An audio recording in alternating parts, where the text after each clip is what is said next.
Hey there, welcome to a brand new episode of Muzikxpress. My name is Twan, and in this week's vlog you will see my interview with Matt Darey about Beautiful, a track for which he worked together with Marcella Woods. But before we start with the interview, please make sure to subscribe to my channel, and very important, also make sure to click the bell button, because then you will get a notification the next time a new vlog is online. And if you enjoy my interviews and you want to support Muzikxpress, you can do that via one of the links in the video description. Every donation is very much appreciated.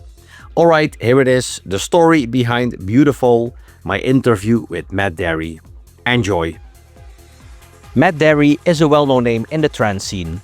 He's active since the early 90s, and you might know him from classics such as Gamemaster, Point Zero, Bailamos, Liberation, See the Sun, and of course, Beautiful. Because of the 25th anniversary of Beautiful, I recently sat down with Matt to ask him about the story behind this classic. For Beautiful, he worked together with vocalist Marcella Woods. So my first question to Matt was if he could still remember how he got to meet Marcella. Absolutely, yeah, very clearly. It was in 1997, and I think I was making breakbeat at the time.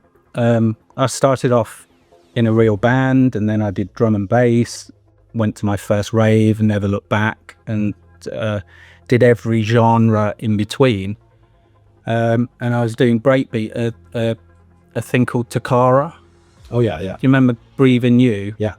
And Marcella was auditioning for that. The initial idea was kind of like a sort of punk, indie punk sort of style vocal over breakbeats. And so I put the word out. There was someone else in my who was signed to the same publishing company as me. This guy, I forget his name. He was in a band called MASH in the 70s, like one of those rock bands, you know, proper rock bands. He wrote Kylie's You Can't Get Me Out of My Head. Oh really? Yeah, oh, yeah. Cool. That was one of his biggest tracks after his rock band thing. And anyway, so I contacted him and said, you know, I'm looking for a real nutter, you know, someone who's real, you know, being kind of woo-hoo. And so Marcella turned up, got completely cross wires, because she's like very soulful diva sort of style, but she's a bit crazy, which, so after that we went out clubbing, never looked back. You know, we dated for I think 5 years, yeah. And we're still best friends, really good friends. That's good. Yeah. So yeah, was it like a plan from the start already to make music together? No, we were just, because we were living together, I was, when I was writing a track, I was, in the back of my mind, I was now thinking, you know, maybe I can write something for Marcella. So I wrote Liberation first, the lyrics. I always sang, you know, singing falsetto, you know, like the guide vocal. And after Liberation, I did that mix, and then Ferry did that absolute boom killer mix, you know, which really made the track. And we the pressure was kind of on to follow that up.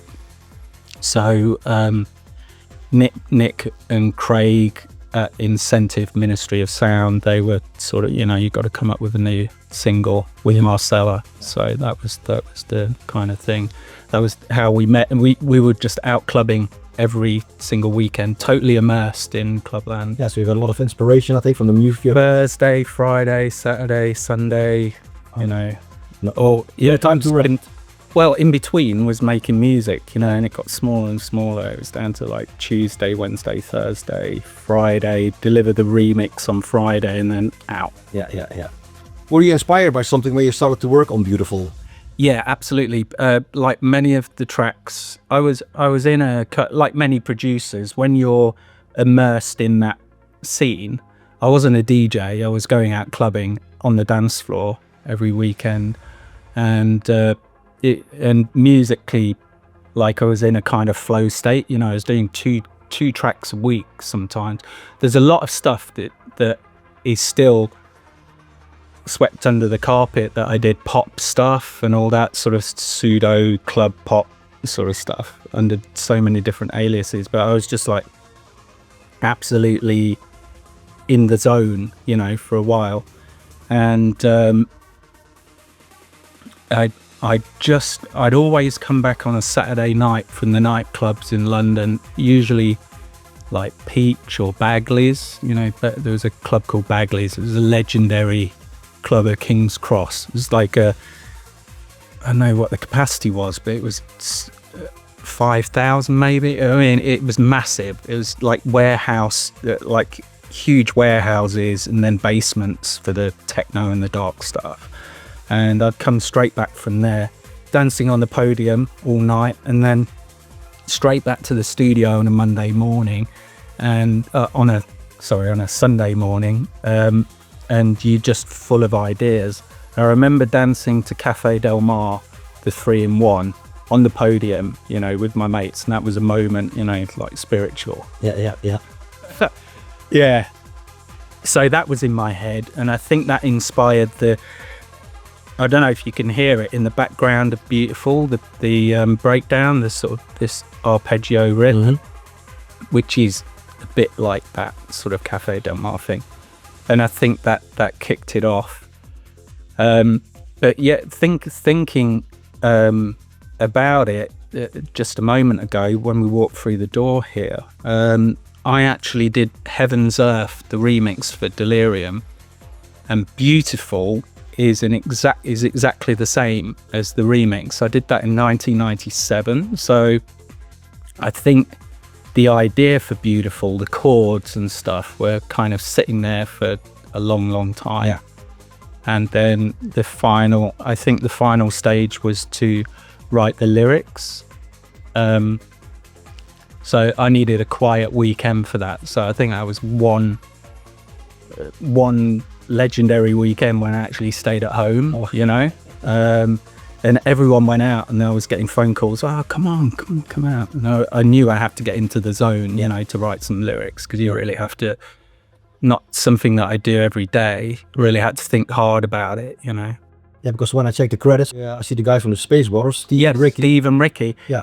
Because we used to hang out, go to each other's houses, you know, after the clubs, and I used to throw these big house parties, and Jackie and Steve and Ricky, Jackie's Steve's wife, they were always there, and we're always hanging out, and they were playing me, I thought it was Shine, but it's Love Shines Through. Yeah, Chakra. Yeah, which has the opening line, you are beautiful within, you are beautiful without. So I used that line as my basis for my chorus without actually knowing it until we're all sitting around. I think Steve was the first person I sent it to, because obviously, you know, he's someone that I really respect, you know, and he was like, Matt. So I was like, so that's why they have publishing. Yeah. Also, we're not really involved with the writing. No, just that line. So I think I wrote the verses first, and then you always get stuck with the chorus, you know, because it's got to be the big payoff, you know, and that just came into my mind, and I put it down. Marcella came back from the clubs. I think probably slept a little bit, and she pretty much put it down first take, because I'd already sang it, and she's very studious, you know. She'll listen to it again and again and again, the guide, you know. She's musically trained. She went to Goldsmiths and used to be in an orchestra, and you know, her father's a pianist, and obviously Michael Woods, her brother, famous for You Changed the Way You Kiss Me, by example, you know, he wrote that with example. They were all from a very musical background, so she really studied the lyrics and the melodies, and she pretty much got it first time. Yeah, so that we did after a night out. Well, I think that was like after a bit of sleep. But she did the first take, and then we did. I always insist on doing several takes, and then we just went back to the first one. Apart from maybe a few lines that were off, and we used another take. You know. Ah, cool. So, what kind of equipment did you use for the track? So S6000 for all the drums and the sound effects. You know, the little resonating sort of sounds and stuff like that. And the bass line was a S6000 multi-sample bass, you know, like every single note was sampled. Yeah. A bass guitar. muted bass guitar, I think. Nord lead, I think I think the Nord lead for the little arpeggio, you know, the Cafe Del Mars little style thing. The chords, the pads were JD 900. The main riff, that was a K2000, like sample with loads of filters on it. I think God, surprised I'm remembering all this. That's like 25 years ago. I gave all my synths away around when the laptop came out, and you had like, you know, virtual instruments. I was just like out of that, you know, because I wanted to be up with what the new kids were doing. It was like a little Roland rack, like a rack about that sort of size if you turn it on its head. I forget what it was called, but that was the organ sound, you know. And I was into filtering since Lee Kwan, you know, everything had to be filtered, sort of as like, you know, distort it and filter it on the desk, with the mid-range boosted and compressed and stuff. So that was the organ sound, yeah. And can't think what else there is. All the drums, like I say, S6000, and everything. It was like a recall of Heaven's Earth. Yeah. So, but did you? If you listen to Heaven's Earth, and then you listen to Beautiful, honestly, the similarities. You can play them back to back. Maybe you have to pitch shift them a little bit, but if you play them back to back, it's like, you know, one track. Where did the next track start? You know. Oh, that's funny. So yeah. So did you often use sample CDs for loops and percussion, or FX, or? Yeah, samples for all the drums. I used to use drum machines back in the early days, like when I was first, you know, I had something called a K drum machine or something like that back in the early days, and maybe one of the early Rolands, but this is before, when I was at school. Yeah. You know. But yeah, all samples. Yeah. So what was the hardest part of the production? Writing the lyrics, because I don't really do. I used to write all the time in the school band, you know, sort of thing, and then I kind of lost that the flow on that, because it was everything was instrumental, or sort of the lyrics were minimal, you know, maybe like a hook line, you know, because most dance tracks, I mean, most of the time, to make a full song, I mean, Space Brothers were doing it really well, but to write a full song is sometimes a bit cumbersome for a dance track, you know, like it's sometimes better as an instrumental or just a hook. So I kind of lost that, so that's why I had to focus. Yeah, you know, really had to think hard. And the lyrics are very spiritual because of the experience, you know. The whole night, you know, obviously at Bagley's nightclub, but that in particular, that moment, I remember my friend Lee standing next to me on the podium, and there was we had like, it was like my club family, you know. We're all standing on the podium, and it's like, I love you, man. Yeah. And I just meant, it was just spiritual, the lights shining and everything, you know. It's just they all inspired the lyrics. So yeah, it's pretty. So it's kind of like spiritual, religious experience, you know, a bit like Liberation as well. Yeah. So, do you remember how long it took you to finish the entire track? Well, I think pretty quick, because once you've got the production from Heaven's Earth, you know, because I had a system of recalling. It was back in, I think it was back in the manual days when you had manual, like I had a, I forget what kind of desk, but it was a decent desk, but it wasn't like one of the high-end desks. It was a decent desk, but you had to have a chart with every single setting. You think about it, like 60 tracks or whatever, 60 inputs, all with the things you had to. So I think I just I just thought, you know, that was quite a good remix.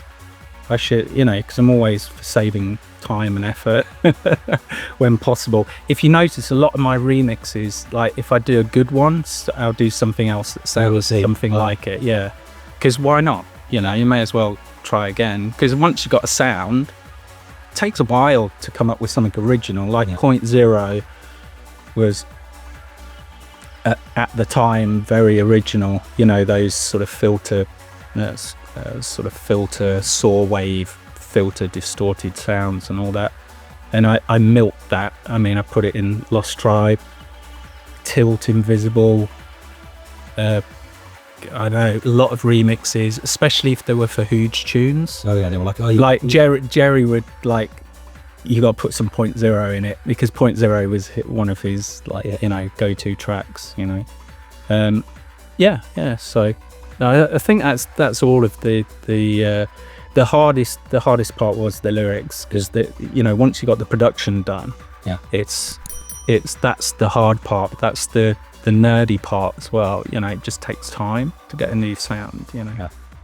In the summer of the year 2000, Beautiful peaked at the number 22 position of the UK singles chart. So did you expect the track to become so big? Well, I mean, I wrote it to be a crossover club track, you know, verse, bridge, chorus. So that's what I was aiming for. Yeah, I was definitely aiming for that. Yeah. I wasn't intending it to be a club track, but because it's a formula that a lot of people, pardon me, it's a formula that a lot of producers follow. You know, you do lots of credible underground tracks, and then, you know, maybe it's the time to make a transition while you're riding the wave to do something that is designed to cross over. I was talking to Sash the other weekend, and he did the same with Encore Au revoir. Really credible, cool track, and then he went really sort of pop and milked it, you know. Yeah. I couldn't go, actually after Beautiful, I thought, no, I can't do this again. I mean, I did another couple of tracks, but I was just, after Beautiful, there were so many vocal trance tracks and all that, I just decided to get out and go off on a hiatus. Yeah, right. For for a bit. yeah, for a while, you know. So which was a bad move as a businessman, because just when you're peaking, you don't run off.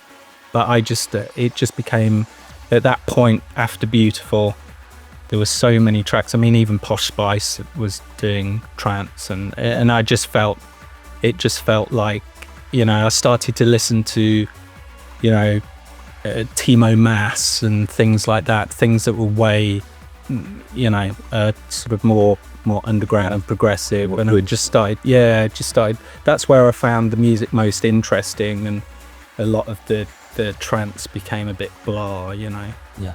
So in the year 2000, Beautiful got re-released.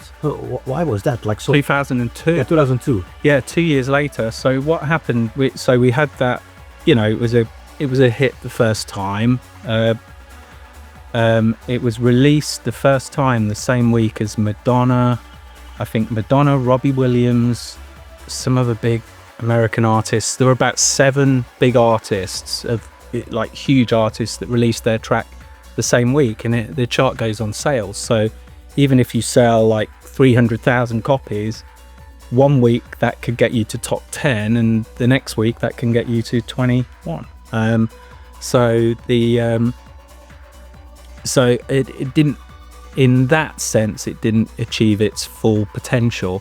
And Marcella does a wicked PA. I mean, she's a performer. She's just absolutely people person. You know, she's really great on stage. And she did all of the festivals for the next 2 years.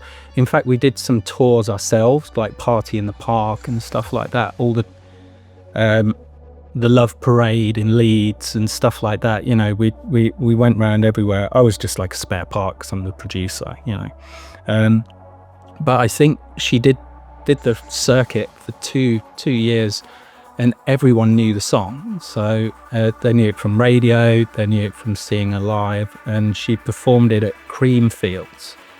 And I remember standing there with the guy from Ministry of Sound, Nick Hawkes, and his senior label manager, Craig DeMeck, and Marcella came on stage, and everyone just drowned her out singing the lyrics, you know. And it was quite a big crowd at Creamfields, and they just said, we all just looked at each other, and we knew before we said it, you know, we've got to re-release this. So re-released it, the exact same track. Yeah.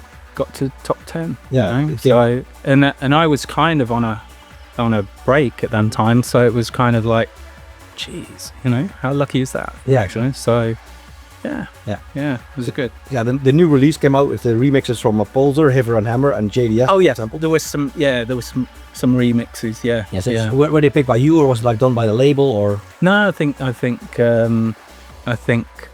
Nick and Craig chose whoever they thought was current, you know, and but the radio, the main mix, the original mix radio edit stayed exactly the same. Yeah. Didn't even have to get out of bed for that, which is nice.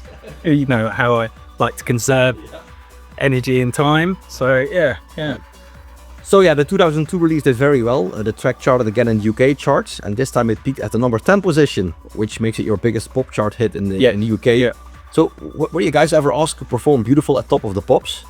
No, we never got that, which we were quite surprised. But I think I actually think I don't know this for certain, but I think the second time round there were so many more big established acts doing Top of the Pops that week. Yeah. That we were kind of like just at the bottom of the pile, you know, because it depends. It's a shame because Marcella is a great performer, but we didn't get Top of the Pops, but we did all these like Party in the Park tours and stuff like that, like football stadiums, like, you know, for that era, they were quite big sort of gigs. So it was kind of, they're fun to do, but you know, still the dark room about the size of this hotel room with loads of sweaty people is still the way to go. Yeah. Still the best vibe. But festivals, they were nice. But we did the rounds like that, but no Top of the Pops. No Top of the Pops. Yeah. So Beautiful is 25 years old now. So do you have anything in mind for the 25th anniversary? No, but it's never been remixed since.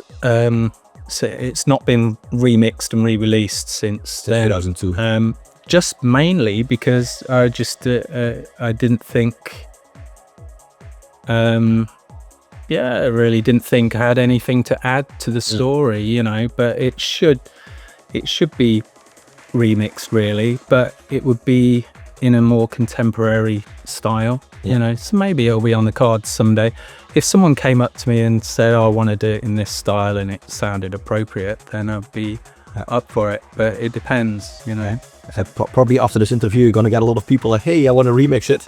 Well, I mean, if a lot of producers listen to this, then are always open-minded, you know, because things change, and what was, as long as it's like decent, you know. So what is your favorite memory when it comes to the release of Beautiful? Oh, round at our mutual friend's house, Stefania. We were just like waiting to hear it on the countdown, because we weren't quite sure. We were sure that we were maybe in with a better chance than before. We had the champagne ready, just this little flat in London, and that was a good moment. You know, really good. Because the record company didn't know on beforehand, like what? I don't think they knew exactly, but maybe they did. But we weren't sure. We weren't 100% sure. Yeah. The top 10 hits are nice. Yeah. So do you have any idea how many copies have been sold during the years? No, I don't know actually, but I think we sold more the first time by a lot than the second time. Yeah, because there was MP3s already, I think, and Napster. Well, maybe that was an element, but just the fact that all the artists on the first week of release in 2000 were like major, like Madonna. I mean, you know, you can't compete with that, and that immediately knocks you down the chart. I mean, it's a chart position. The main thing in Clubland, it was a very accepted track, you know, a lot of people loved it, and still getting people saying, oh yeah, I love that. Yeah, later you're going to play it to the Monosity Beach Festival, so you're going to play it? Of course. Good dude. Yeah. Shame I haven't got Marcella with me. Yeah. Because she lights it up. Yeah. Of course. Yeah. So yeah, around the time Beautiful came out, you were like super busy. Back then you already released classics such as Gamemaster, Point Zero, Bailamos and Liberation. Plus you were responsible for remixes for artists like Kim Wilde, like Nelly Nelson, Heaven 17, Three Drives, Mike Coughlin, West Bam, The Space Brothers and lots of others. So what? 17, I forgot. Yeah, it's 17. Yeah. Jesus. Yeah. I've forgotten. I used to, like I was doing 2 remixes a week sometimes. And I've forgotten what I did, you know, but I totally forgot I did, because I was a massive fan of Heaven 17 back in the day, because I'm an 80s, you know, 80s with my teens, you know. I know when I did interview Lange, he said he had a remix manager. Did you also have a remix manager? No, that's the thing about me. I never had management. I think that's probably why I didn't reach my sort of full potential in a way, but I like to be free. I don't like anyone calling the shots for me. Yeah. So like you had to do like all the contract stuff yourself? As a consequence, I did lose out on a lot of deals that I could have made that I just didn't know. I was just churning out the tracks and enjoying the whole immersed in clubland vibe. But yeah, I mean, if I'd have had a manager, I guess my career would have been much more successful, because I was off the rails half the time. But you know, hey, still had a great time. Made a few decent tracks, you know, as you do. So it's all good. You know, no regrets. No. In fact, it's and I'm still the same. I like to be completely free. I like to be able to just do whatever I want, not have any commitments. You know, so not too much. You know. Yeah. So since when was music like a full-time job for you? Since I think, well, the first time I made a living out of it was as a student. I released a rave record for my. I did a degree in marketing, and I never went at all. I was always out and making music or going out, and I never went, and I had to kind of save my grade. So I did the marketing of a rave record, because I was making rave records at the time, like white labels and stuff, and I actually got a student loan, used it to press up, instead of using it to live, I live on baked beans, used it to press up some vinyl, and you know, sold 5,000 copies or something, you know, it was quite a few, with a friend of mine, Adam Garner, and we sold some copies and made a few quid, you know. And then shortly after that, I got signed to Warner Brothers with my other school friend Jamie White, who was PF Project, Zant, etc. We lost him the other year, really unfortunately. So like, you know, he's my best friend, and we got our first deal with Warner's, signed by the infamous Seymour Stein, who signed Madonna and Talking Heads. Just that's another story. Yeah. But that was just like a completely bizarre experience. Yeah. You know, how cool is that? Well, to even get to sit in Warner Brothers, and then this legendary guy in the industry gives us I think it was a 6-album deal. So we were penniless, absolutely penniless students. And then the next minute we had more money than we knew what to do with, and obviously we pissed it up the wall. But we learnt from that mistake, you know. Yeah.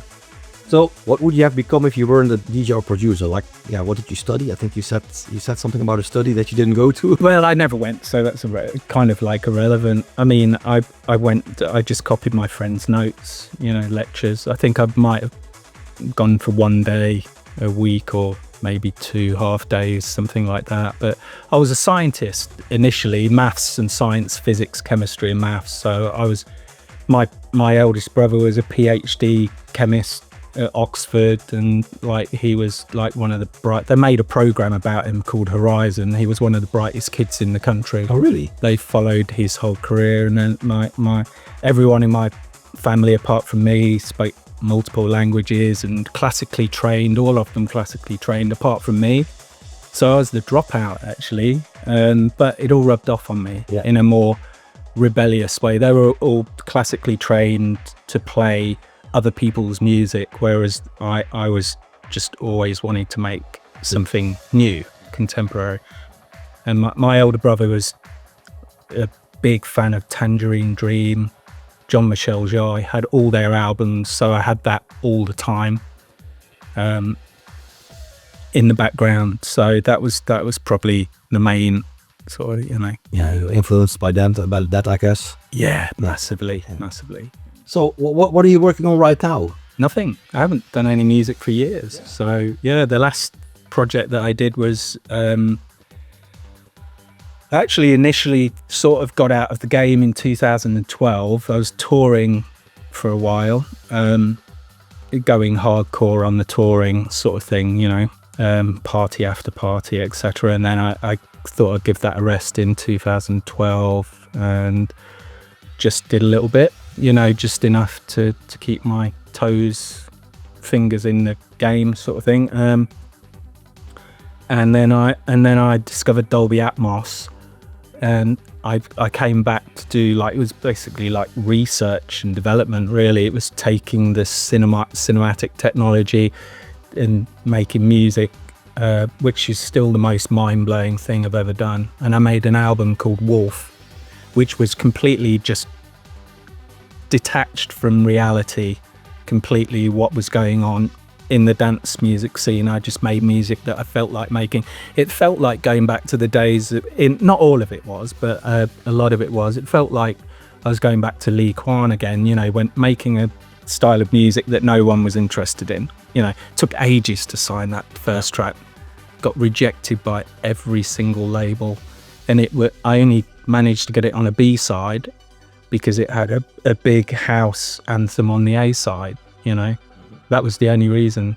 I insisted almost that it was signed to a house label as well. That means you don't plan on making music anymore, or? I definitely will, but I've just had a lot of family stuff and just family things which take priority. Aging parents and stuff, and you want to spend time with them. While you still got it. Time's very precious. So it's gone down my priority list at the moment. So, yeah. But it's not that you're retired from making music. No, I'm sure I'll get back to making some music. But then, to come back and get back into that flow state of making, when you're living and breathing music, I don't know if I could ever do that again in some sense. Probably soundtrack music. I don't know if I'd ever make trance again. Because when you're 20 something and you're in the clubs every weekend and you're living and breathing trance, that is, I really felt it from the deep inside. It was an absolute passion. So I think I haven't listened to trance music, but I love playing it because it's a nostalgic thing. When I play a producer set today at Luminosity. It's probably supposed to be classics, but I'm just producer. That's still a buzz, but making trance music again, I don't know if I could do that with a passion, because I don't go clubbing every weekend. I'm climbing a mountain every weekend. Yeah. Also fun. Listening to Hope Sandoval and artists like that, which is completely outside of the electronic world. So I have to ask you this, in an old interview from over 25 years ago, you were asked about the 10 of the things you couldn't live without. So one of the answers was crispy aromatic duck, which you used to eat at least 3 times a week. Oh God, yeah. From the White Swan, your local Chinese restaurant. Is that still the case? No. My one of the things, I had a very brutal skiing accident a few years ago in the Austrian Alps, and I ruptured my kidneys, all my insides, real mess for 2 years. Took me 2 years to recover. And it kind of woke me up to looking after myself, even though I did, I eat well and keep fit, but that's my main focus now. So I wouldn't go near anything like crispy duck. I eat raw foods and minimize sugar and carbs and all that sort of stuff. Just very and I feel better than I ever have. Just quite focused, sharp, energetic. That's good. Well, thank you very much for your time. My pleasure, as always, Twan. Alright, that was it. This week's vlog, my interview with Matt Darey and the story behind Beautiful. Matt, thanks a lot for your time. Much appreciated. Thank you for watching. I hope you enjoyed the vlog. If you did, make sure to give this video a like, leave a comment in the comment section below, and very important, make sure to subscribe. Also make sure to click the bell button, because then you will get a notification the next time a new vlog is online. And in case you missed it, I did another interview with Matt in the past already. That video is online already, and in that one you will hear the story behind Leak 1.0, another big Matt Darey classic. And I also did another interview with Matt. That one will be about See the Sun, a track for which he worked together with Kate Louis Smith. That interview should be online in a couple of weeks from now, so stay tuned. Once again, thanks for watching, and until next time, bye bye.